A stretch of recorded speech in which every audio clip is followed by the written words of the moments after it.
Moi, on m'a appris à m'entourer de gens meilleurs que moi pour différentes tâches.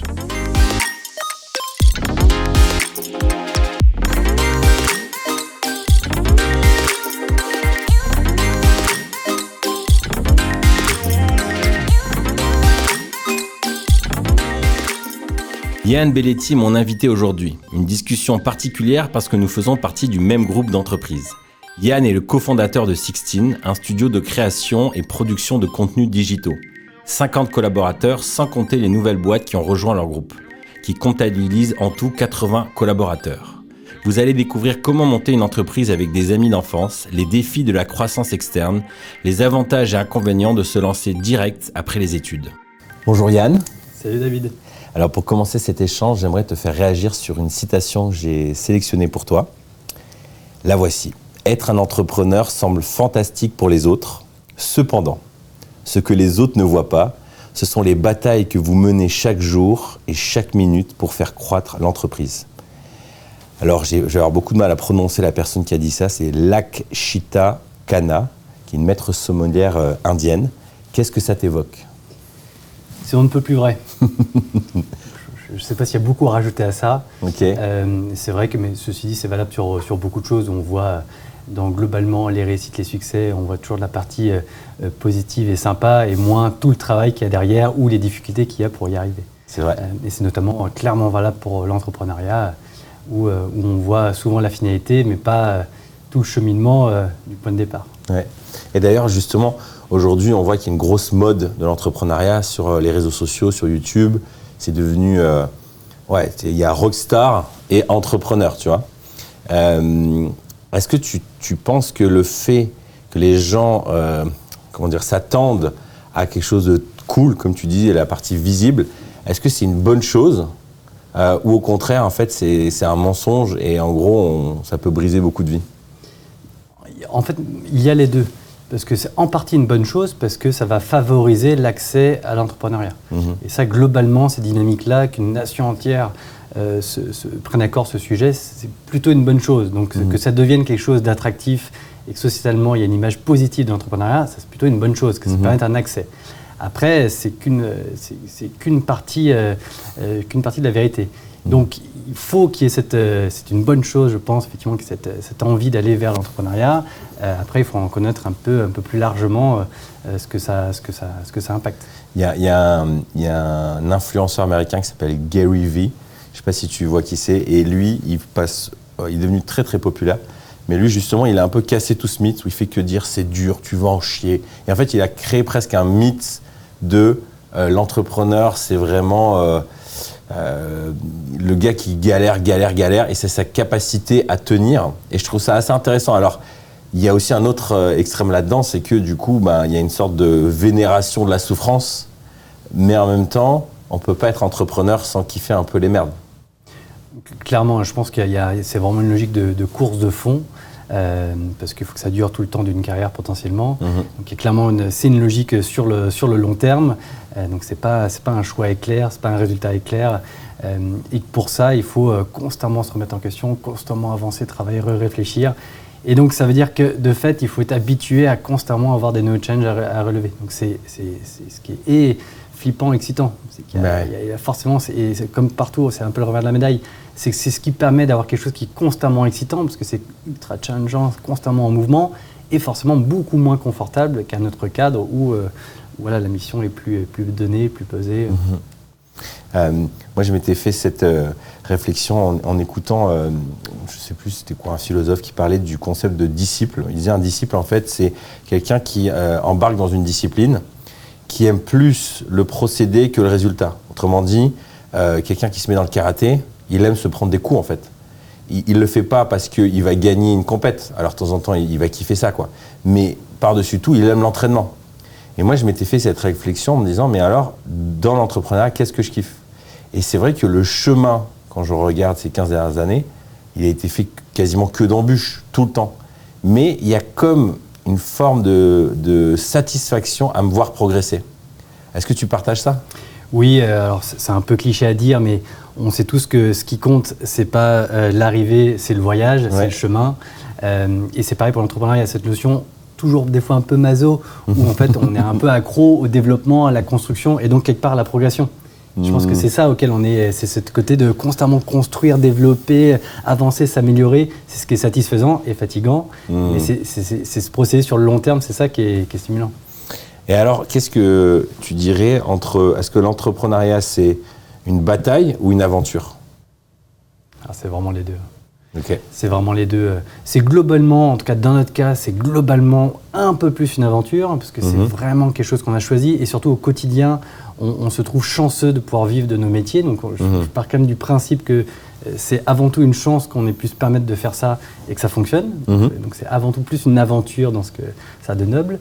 Et une bataille forcément, ce qu'on disait, parce que c'est une activité qui demande constamment à se remettre en cause, donc qui n'est pas très confortable, et donc on est amené constamment à batailler pour trouver des solutions. Excellent. Tu as 2 associés. Si je leur demandais de te présenter, tu crois qu'ils diraient quoi? Alors, on a commencé effectivement avec un cercle d'associés plus restreint qui s'est développé au fur et à mesure. Okay. Donc, du coup, voilà, on a maintenant un codir plus élargi, il y a plus d'associés. Je ne vais pas tous les nommer maintenant, mais c'est vraiment un travail d'équipe plus large que c'était originellement, qui s'est construit du coup sur la durée. Qu'est-ce qu'ils diraient s'ils te présentaient là, si je leur disais, mais alors Yann, c'est quoi son profil, son truc, il dirait quoi, tu crois? Je pense qu'il parlerait de mon enthousiasme, qui je pense qui est une notion très importante. Il n'y a pas d'entrepreneur aigri, ça peut pas marcher. Il faut croire, il faut avoir envie, il faut avoir de l'énergie.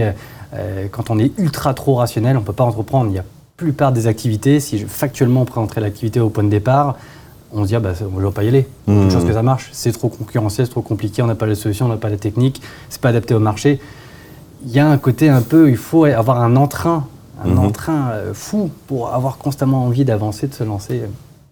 Et voilà, je crois que ça, c'est peut-être une de mes qualités, en tout cas, ce que j'en devine un peu du reflet de mes associés, c'est une part d'enthousiasme et d'entrain constant qui est valable aussi bien pour nos clients que pour les équipes. C'est d'avoir envie d'animer, de tirer. Donc tu fais preuve d'optimisme alors. Je crois que c'est l'optimisme, l'enthousiasme, je pense que c'est les 2 notions clés peut-être. Et s'il y aurait une partie plus sombre, ce serait quoi?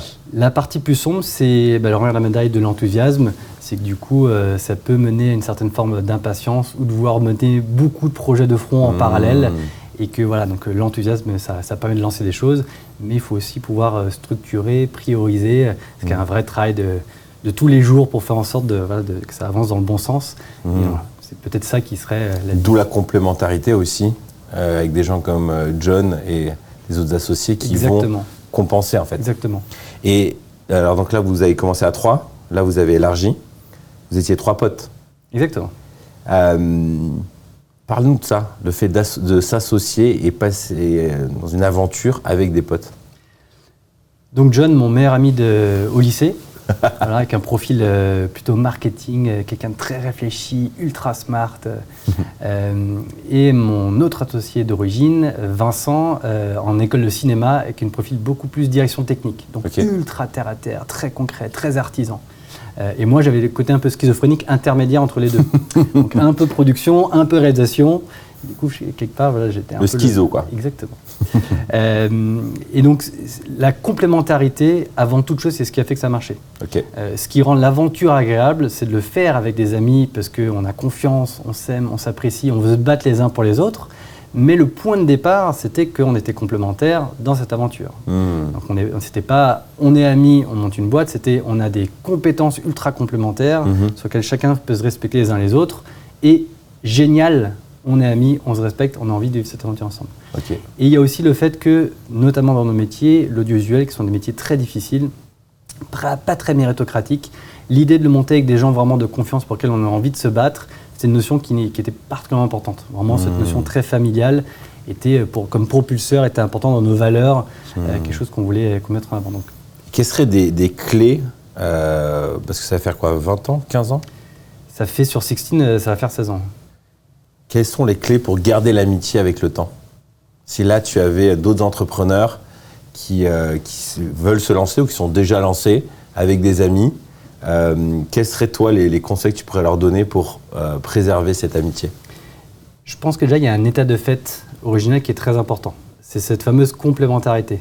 C'est-à-dire qu'il y a vraiment cette notion clé qui est à l'origine, il faut que chacun puisse avoir son expertise très forte, qui est très clairement le cas chez nous. J'aurais jamais pu monter Sixteen tout seul. Ça fonctionne parce que ça a pu marcher vraiment ensemble. Si cette base-là, déjà, elle est pas évidente des points de départ, ça pose là sûrement des soucis pour la suite.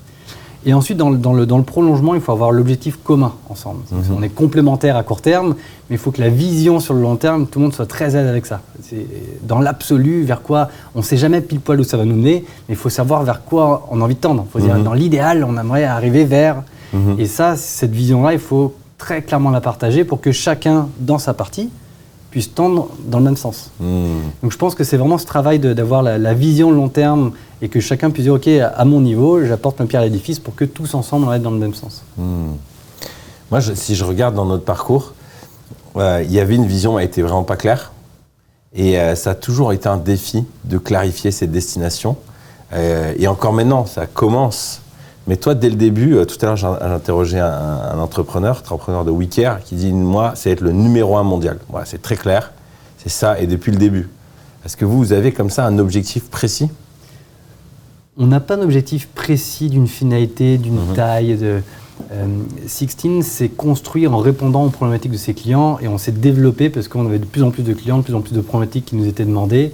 Donc on s'est vraiment construit autour des besoins du client. On a un objectif, une envie d'être un leader, un acteur majeur de la production indépendante de contenu en France. Donc c'est une ambition, une envie, les deux sont entremêlés vers lesquels on veut tendre. Malgré tout, on ne le fait pas envers et contre tout. La façon dont on a de structurer Sixteen, soit avec des équipes, avec les clients, on ne le fait pas avec n'importe qui. Donc c'est un équilibre entre cette envie, cette ambition de tendre vers ce projet de groupe de production indépendant. Mais par contre, le temps que ça prendra et le chemin, là-dessus, on est très souple.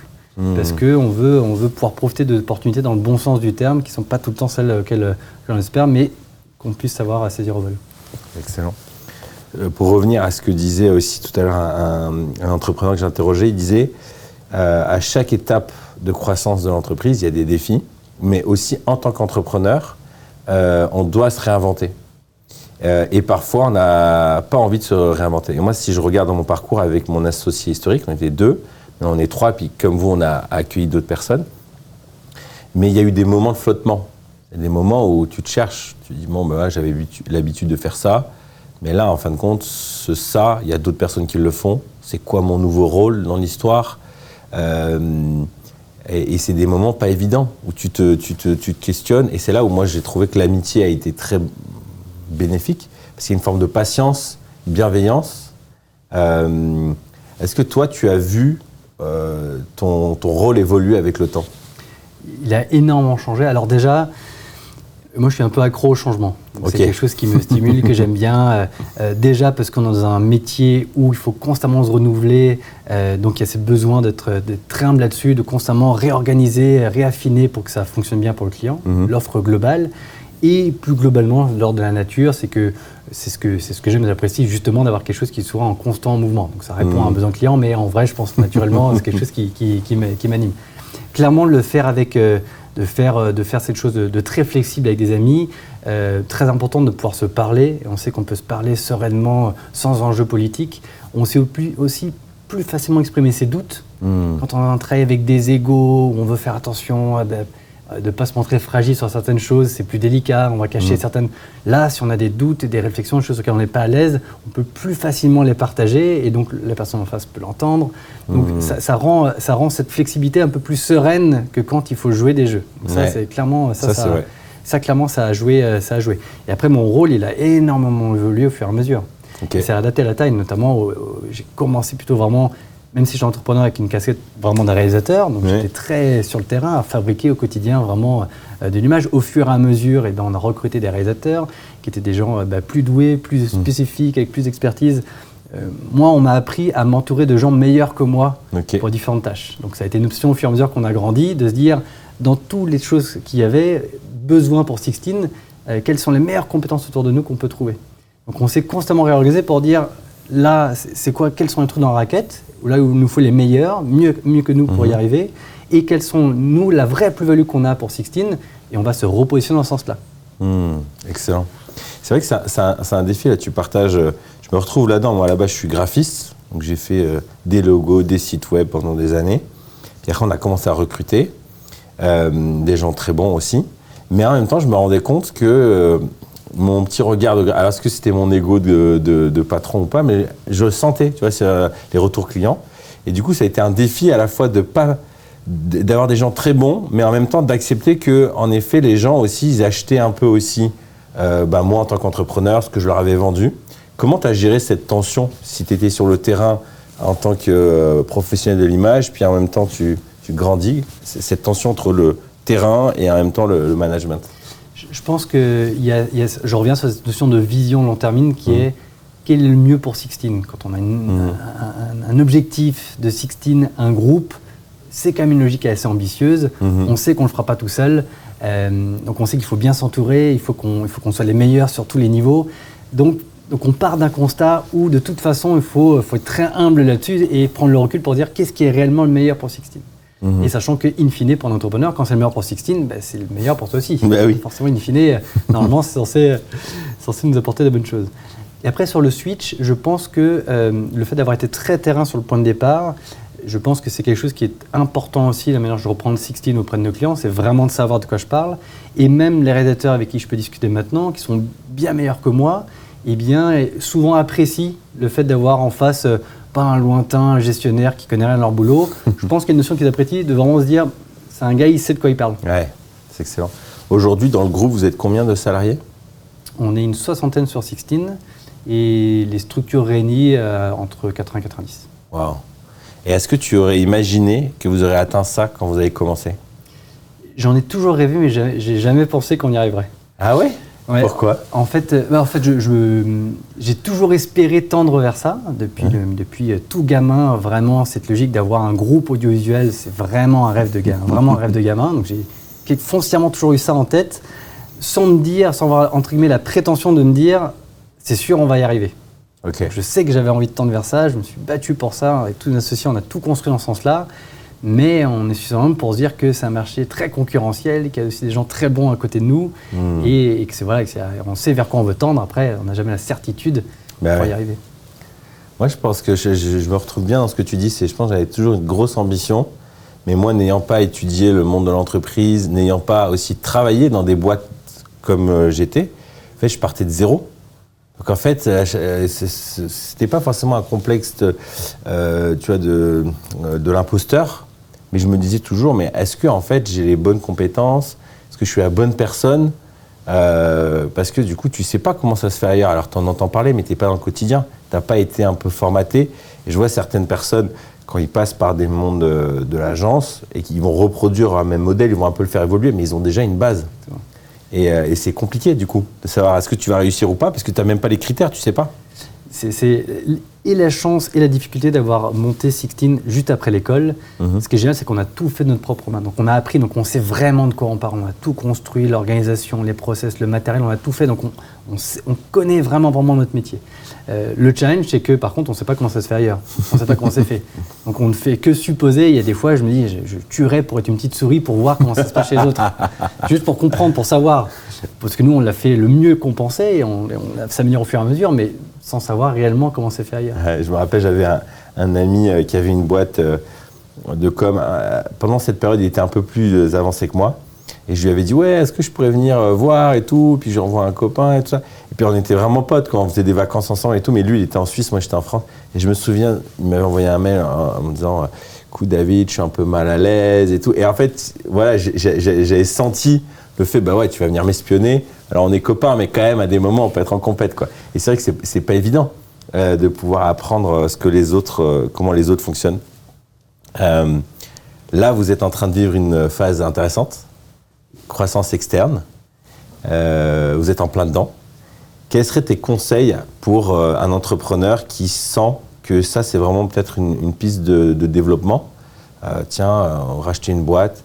Quels seraient tes conseils? Comment analyser si c'est une bonne idée, si la boîte est prête, si c'est une bonne opportunité?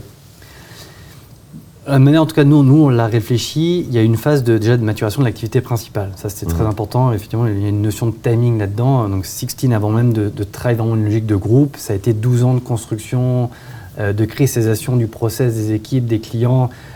Donc ça, sans cette phase-là, sans cette base solide, on ne serait pas parti sur autre chose. Donc, pour nous, ça, c'était déjà un élément clé qui est déjà verrouiller l'activité de base pour pouvoir espérer un peu plus largement des choses par la suite. Ça, c'est déjà la phase 1.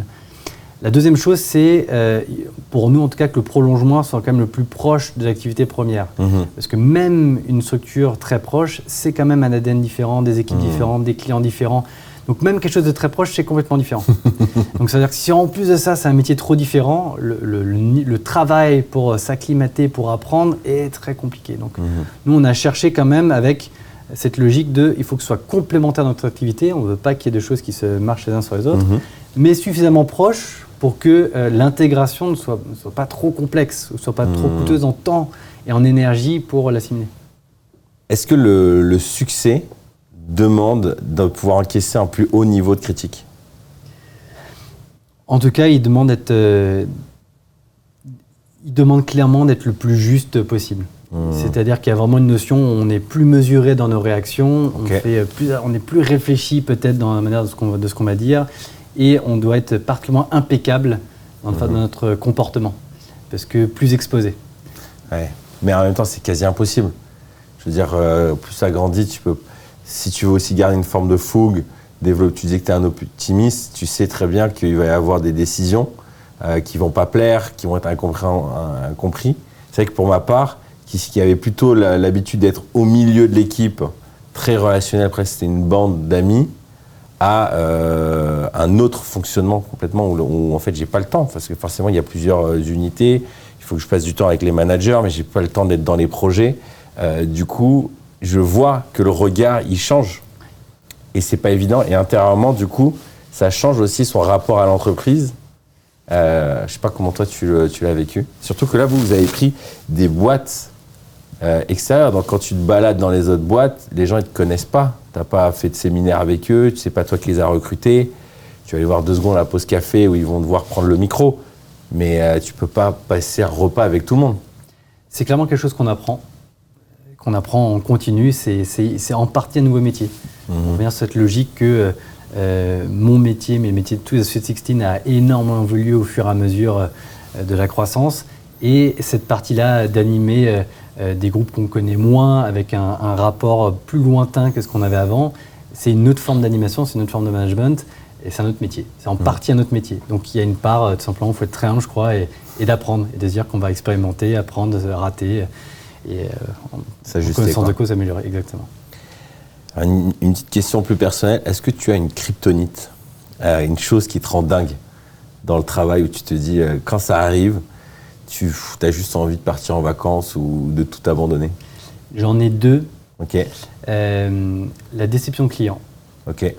Ça, c'est vraiment quelque chose, c'est-à-dire que je me bats au quotidien, et quand j'ai l'enthousiasme du client en face, pour moi, c'est le plus dynamisant, c'est ce qui me donne toute l'énergie. Un client qui est déçu d'une action d'un instant, c'est quelque chose avec lequel j'ai du mal à gérer. Même encore maintenant, au bout de 16 ans, on a fait des milliers et des milliers de films. Ça, c'est quelque chose, c'est vraiment ma finalité, c'est in fine que le client soit content, satisfait, qu'il recommande un projet après. Et comment tu fais, je réagis sur ça, tu me diras la deuxième après. Ça, je trouve que ça a été le plus dur pour moi.